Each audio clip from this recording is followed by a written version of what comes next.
우리에겐 생소하지만 독일에도 연방정보국 BND라는 정보기관이 있는데요.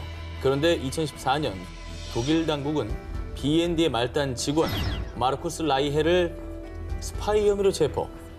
그에게 반역죄와 공무상 비밀침해죄로 징역 8년을 선고했습니다. 와. 당시 독일 당국에 따르면 스파이 라이헬은 기밀문서를 열람할 수 있는 우편물실에서 근무하던 중 BND의 기밀문서 3건을 유출, 독일 주재 러시아 영사관 내 비밀정보국에 발송한 후 발각됐다고 합니다. 그러면 독일 정보국의 내부 정보 이런 게 유출되면서 보안이 뚫렸다는 거 아닙니까? 그렇죠. 근데 이제 그 안에 무슨 내용이 있느냐가 중요한데 아까 말한 것처럼 막 스파이 명단 이런 거 있으면 아무 활동도 못 하게 돼 버리는 거니까. 갑자기. 그렇죠. 독일 입장에서는 뭐 난리 났네요. 큰일이지. 자, 그런데 말입니다. 이 사건엔 반전이 있었습니다.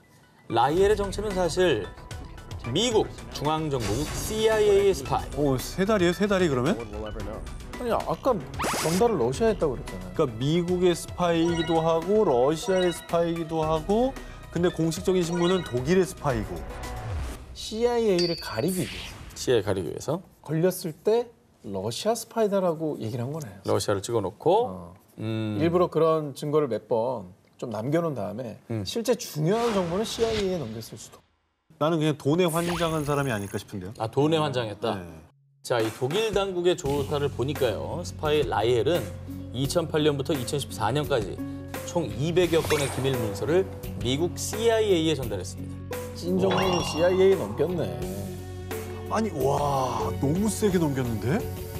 아 그래서 밝혀진 정체가 뭡니까? 러시아 스파이입니까? 아니면 미국 스파이입니까?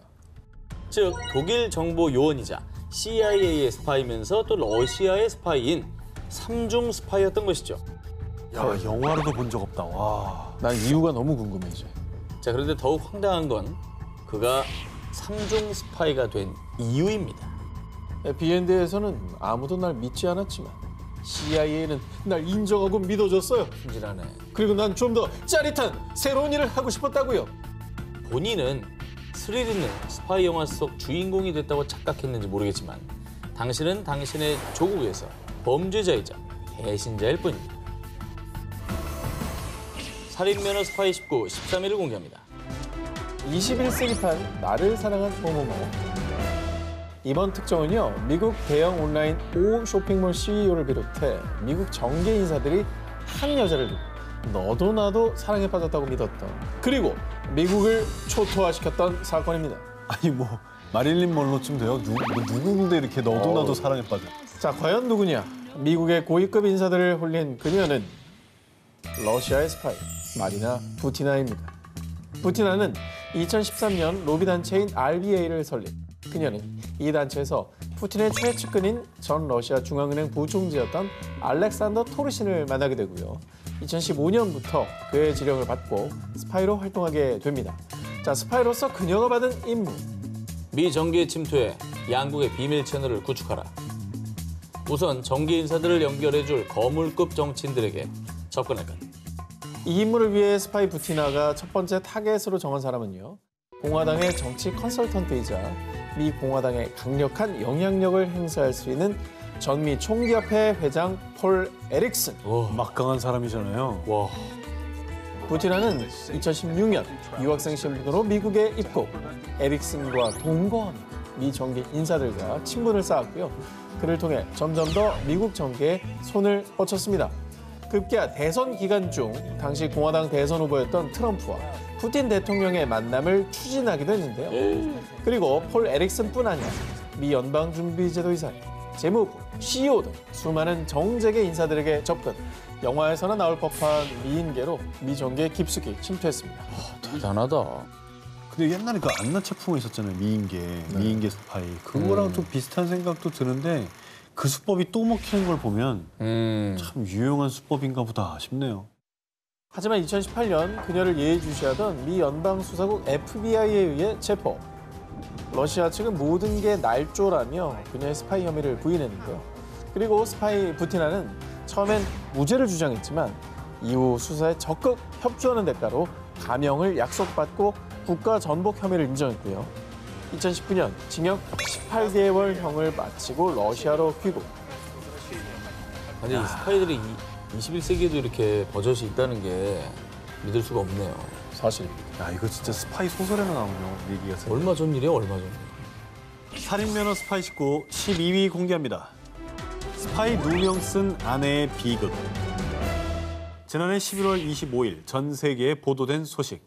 스파이 혐의로 이란에 억류됐던 카일리 무어 길버트가 석방됐습니다. 대체 길버트에게 무슨 일이 생긴 거냐? 2018년 이란에서 열린 한 세미나에 참여한 길버트가 이란 혁명 수비대에 체포된 건데요. 그리고 당장 당신 남편 호도로프를 이란으로 유인하란 말이야. 러시아계 유대인이었던 길버트의 남편 러슬란 호도로프를 이스라엘의 스파이로 보고 그 대신 아내를 억류했던 겁니다. 아 근데 남편을 사로잡기 위해서 아내를 이용했다는 거잖아요. 그러면. 그랬던 얘기죠. 허허. 그렇죠. 남편 호도로프를 이란에 입국하도록 유인하라는 혁명 수비대의 강력한 압박에도 불구하고 내 남편은 스파이가 아니라고요. 절대 그를 데려오지 못할 겁니다. 결국 스파이 혐의를 뒤집어쓰고 징역 10년형을 선고받게 되고요. 이란 내에서도 악명 높은 여성 교도소 카차크 교도소로 이송되고 말았습니다. 아이고, 남편하고 이제 남편의 조국을 지키기 위해서 끝까지 자신을 희생한 거고. 얼마나 무서우셨을까. 그렇죠. 2020년 11월 호주 당국과 길버트 가족들의 끊임없는 노력으로 그녀는 무려 804일간의 지옥 같았던 수감 생활을 마치고 고국으로 돌아올 수 있었습니다. 그런데 말입니다. 스파이였어? 누가? 지난 2월 7일 호주에서 전해진 충격 소식. 길버트가 남편 호도로프를 상대로 이혼 소송을 냈다는 내용이었습니다. 지켰는데? 왜? 고생을 그 그렇게 거봐, 하시고 서운했다 그러잖아. 서운해서 그랬나? 내가 서운했다 그랬잖아. 진짜 스파이였단 말일까? 누가? 스파이면 못 나서잖아. 호도로프가? 그쵸. 남편이. 길버트가 이혼을 결심한 이유. 길버트, 놀라지 말고 들어. 호도로프에게 다른 여자가 생긴 것 같아. 이거 뭐야 지난주 아이템이야? 예, 이거 밀려왔어요. 네, 지난주 아이템이 여기로 떠내려왔나요? 예, 이거 21위입니다. 그렇습니다. 길버트가 그토록 지키려 했던 남편이 그녀가 차디찬 감옥에 남편 대신 갇혀 있는 동안 다른 여성과 희희낙락 외도를 저질렀던 겁니다. 이거 지난주였으면 1위네. 상당히 상위권인데요? 어. 왜 밀려온 거예요? 저도 이걸 아니, 조사하면서 아, 왜 밀려왔어? 지난주에 넣을까 이번 주에 넣을까를 고민했었는데 근데 진짜 후한무치한 놈이다. 야, 근데 진짜 아니다. 800 며칠을 억류돼가지고 그 고생을 하면서 남편을 지켰는데 이후 남편의 불륜 사실을 알게 된 그녀는 이런 말을 전했다고 합니다. 그의 배신이 감옥에 갇힌 것보다 더 고통스러웠습니다. 살인 연어 스파이 19 11위를 공개합니다. B는 CIA 위에 나는 스파이? 두 기자님이 이제 CIA 하면 어떤 이미지가 떠오르세요? 아무래도 영화 아닐까요? 그리고 왠지 약간 CIA는 뭔가 모르는 게 없는 다 알 것 같은. 뭔가 다 아는 그런 좀 큰 정보기관 생각나요. CIA 하면 미국의 국가정보기관입니다. 그런데 특수 공작을 담당하는 미국의 첩보기구인 CIA를 그것도 40년 가까이 감쪽같이 속인 스파이가 있었습니다. 심지어 그의 정체는 CIA의 전 직원. 웬만한 스파이 영화보다 더 영화 같은 한 남자의 첩보 이야기 지금부터 소개합니다. CIA를 40년을 속였다고요? 이야기는 1940년대 중국으로 거슬러 올라갑니다. 당시 중국 내에서 국민당과 공산당이 치열하게 다투던 국공내전 당시 외국어에 천부적인 재능을 가진 중국인 레리 우타이친에게 다가온 한 남자. 중국 공산당과 미국의 관계가 점점 소원해지는 게 안타까운 것 같아. 관계가 좋아지는데 기여할 수 있는 사람이 필요한데. 당시 친이 다니던 대학의 동급생 우쿠이밍. 그는 사실 중국 공산당 중앙연락부 소속 비밀 요원이었습니다. 갑자기 사명감 뿜뿜, 영어 실력도 되겠다. 미군 부대 통역관 경력도 있겠다. 본인이 적임자라 생각했던 친. 내가 해볼게.